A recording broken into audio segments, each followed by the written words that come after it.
सामान सामान सामान। बस जायरीन को लेकर एक बड़े से शेड के सामने जा रुकी। लद्दे फुंदे मुसाफिर शेड के एक हिस्से में रखी हुई बेंचों पर बैठ गए और अपने अपने सामान का इंतजार करने लगे। सामान आया तो एक अफरा तफरी मच गई। सबने शेड के उस हिस्से पर धावा बोल दिया जहां सामान उतारा जा रहा था। हाथों में टोकरियां, बैग, थैले, बोतलें, कंधों पर लटकते हुए कंबल, लोइयां संभालते हुए वो सब सूटकेसों, ट्रंकों और बैगों और बिस्तरों की तरफ बढ़े। फिर एक शोर उठा, ये सूटकेस मेरा है, मेरा बैग कहाँ है, मेरी टोकरी यहाँ पड़ी थी, मेरा सामान नहीं है, मेरा सामान। वो 2 घंटे तक मुतवातर शेड में नफसा नफसी का आलम रहा। 2 घंटे मुसलसल सामान सामान सामान सामान की आवाजें गूंजती रहीं। सामान किधर गया? सामान संभालो, सामान चेक कर लो, सामान गुम न करना, सामान पकड़ो, सामान दे दो, मेरा सामान, हाय मेरा सामान। वो होंठ जो तैयारे में हिल रहे थे, वो होंठ जो तैयारे में हिल रहे थे शेड में साकित हो गए। तस्बीहें जो सफर के दौरान उंगलियों में रेंगती रही थीं, रुककर कलाइयों पर चढ़ गईं। चेहरे जो तकदीस भरी उम्मीदों से मुनव्वर थे, सामान की लगन में मुतफक्किर होकर बुझ गए। उस वक्त ऐसे लगता था जैसे हम सब ने इतना लंबा सफर सिर्फ इसलिए इख्तियार किया था कि जिद्दा एयरपोर्ट के इस शेड से अपना सामान हासिल कर सके। उस वक्त सामान के सिवा कायनात में कुछ भी न था। सामान हमारी मंजिल था, सामान हमारा मकसूद था, सामान हमारा मुतमईन नजर था। किसी को याद न रहा था कि हम जायरीन हैं, कि हम वहां हज करने की गरज से आए हैं। किसी को शऊर न था कि ये वो सरजमीन है जहां बेसरो सामानी सामान बन जाती है। वो सब चिल्ला रहे थे, ऐ सामान मैं हाजिर हूँ, तेरा कोई शरीक नहीं, ऐ सामान मैं हाजिर हूँ। आहिस्ता आहिस्ता भीड़ छट गई। बारी बारी सब अपना अपना सामान सीने से लगाए शेड से बाहर निकल गए। जब मैं बाहर निकलने लगा तो दरवाजे पर खड़े अफसर ने मेरा पासपोर्ट देखकर कहा, आप एयरपोर्ट से बाहर नहीं जा सकते। क्यों? मैंने हैरानी से पूछा। क्योंकि आपने अभी तक मुअल्लिम नामजद नहीं किया और वाजिबात अदा नहीं किए। मुअल्लिम कहाँ मिलेंगे? मैंने पूछा। उधर हाजी कैंप में। जिद्दा हाजी कैंप। हाजी कैंप एक वसीओ अरीज 6 मंजिला इमारत थी। सहन खचा खच भरा हुआ था। जगह जगह सामान के अंबार लगे हुए थे। सूटकेस, ट्रंक, बिस्तर, टोकरियां, बैग, थैले, सामान के इर्द गिर्द और ऊपर मुल्क मुल्क के जायरीन बैठे थे, खोए हुए, मुतफक्किर, परेशान हाल। उनके इर्द गिर्द खुले बरामदे में बने हुए स्टालों में सऊदी हुकूमत के मुख्तलिफ महकमों के कारिंदे मसरूफ कार थे। स्टालों पर बोर्ड आवीज़ां थे, वजारत हज, वजारत इत्तलात, वजारत सेहत, शोबा इंतजामिया। मुअल्लिम मुअल्लिम, मैंने चिल्लाकर 4 एक राहगीरों से पूछा। किसी ने मेरी तरफ तवज्जो न दी। हर कोई शिद्दत से मसरूफ था, अपने आप में गुम था। मुअल्लिम, इत्तलात के काउंटर पर खड़े होकर मैं चिल्लाया। काउंटर पर खड़े कारकुन ने जवाब में कुरान करीम की एक आयत पढ़ दी और फिर अपने काम में लग गया। पहली बार मैंने महसूस किया कि मैं अकेला हूँ, इतनी भीड़ में अकेला हूँ, इस सरजमीन पर अकेला हूँ अजनबी हूँ जिस का नाम लेते वक्त मैं गुज़श्ता 50 बरस अपनी उंगलियां चूम कर आंखों पर लगाता रहा हूँ। उस घर की दहलीज पर अकेला हूँ जिसके नाम से जिंदगी भर मेरे जिस्म पर रोंगटे खड़े होते रहे। देर तक मैं हाजी कैंप के वसीओ अरीज सहन में तनहा आवारा फिरता रहा। फिर 2 अरब झगड़ते हुए मेरे पास से गुजरे। वो बार बार मुअल्लिम मुअल्लिम की तकरार कर रहे थे। मैं उनके पीछे चल पड़ा, इस उम्मीद पर कि शायद किसी मुअल्लिम तक पहुंच जाऊं।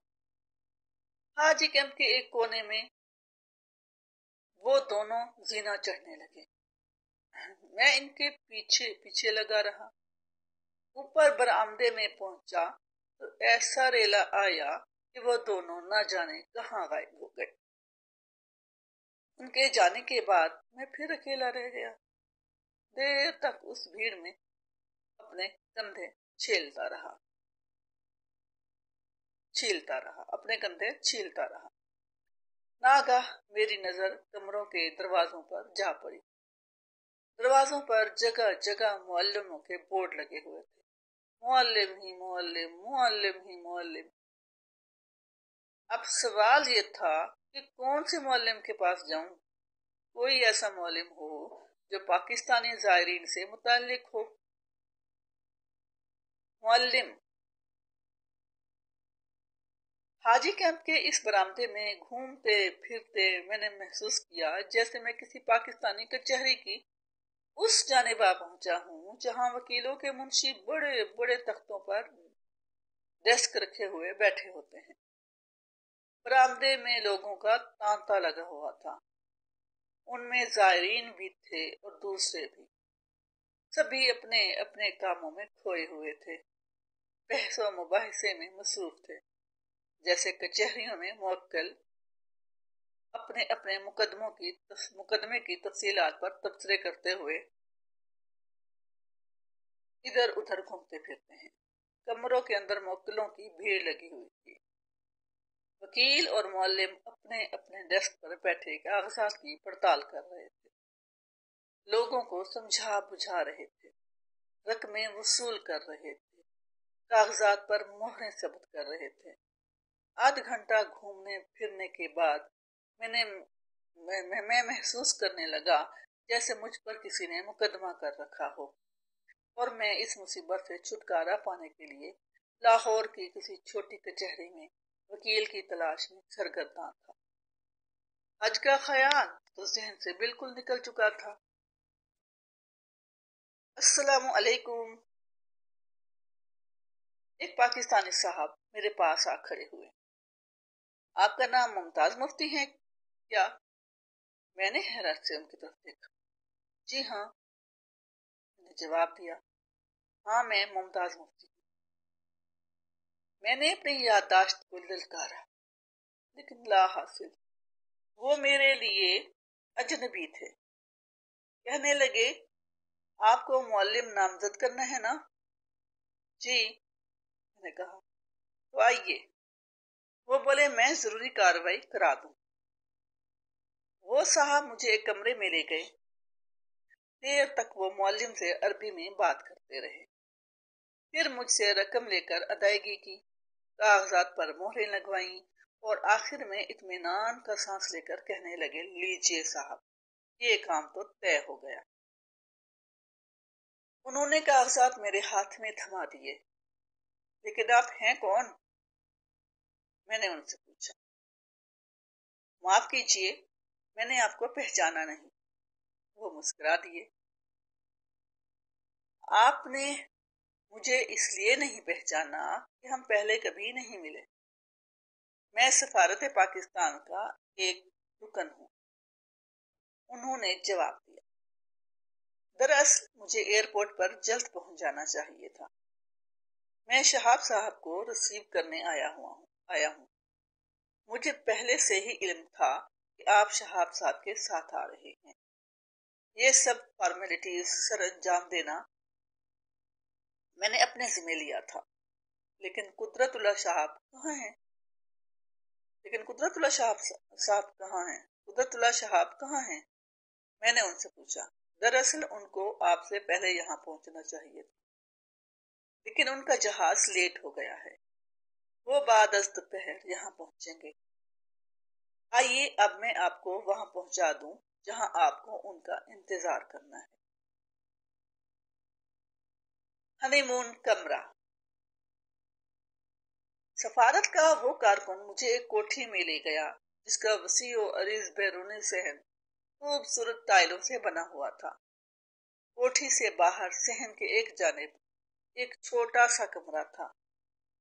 ان صاحب نے اس ملحقہ کمرے میں میرا سامان رکھوا دیا، اس لیے کہ اس ہنی مون کمرے میں کوئی آ کر مجھے کہے ہائے۔ میں نے ایک جست بھری اور کمرے سے باہر نکل گیا۔ خالی صحن۔ برآمدے کے فرش پر بیٹھ کر میں نے دیوار سے ٹیک لگا لی۔ سامنے ٹائلوں سے بنا ہوا وسیع صحن تھا۔ دیر تک میں اس صحن کو دیکھتا رہا۔ ظاہر تھا کہ وہ کوٹھی سفارت پاکستان سے متعلق تھی۔ دفتر یا شاید گھر یا مہمان خانہ، پتہ نہیں کیا، لیکن وہ صحن خالی کیوں تھا؟ حج کے دنوں میں پاکستانی سفارت کا اتنا وسیع و عریض ٹائلوں سے بنا ہوا صحن خالی کیوں ہو؟ مجھے ایسے محسوس ہونے لگا جیسے اس صحن کی ایک ایک ٹائل پاکستانی زائرین کے لیے رو رہی ہو، چلا رہی ہو، وین کر رہی ہو۔ پھر آہستہ آہستہ وہ بین سسکیوں میں بدل گئے، جیسے کوئی سسکیاں لے لے کے آہو زاری کر رہا ہو۔ اے اللہ، کیا میرا وجود اتنا ہی بے مصرف ہے کہ ان متبرک دنوں میں بھی مجھ سے کوئی کام نہیں لیا جا سکتا؟ دفتن ایک دھماکے سے صدر دروازہ کھل گیا۔ زائرین کا ایک ریلا اندر گھس آیا، پھر ان کا تانتا بند گیا۔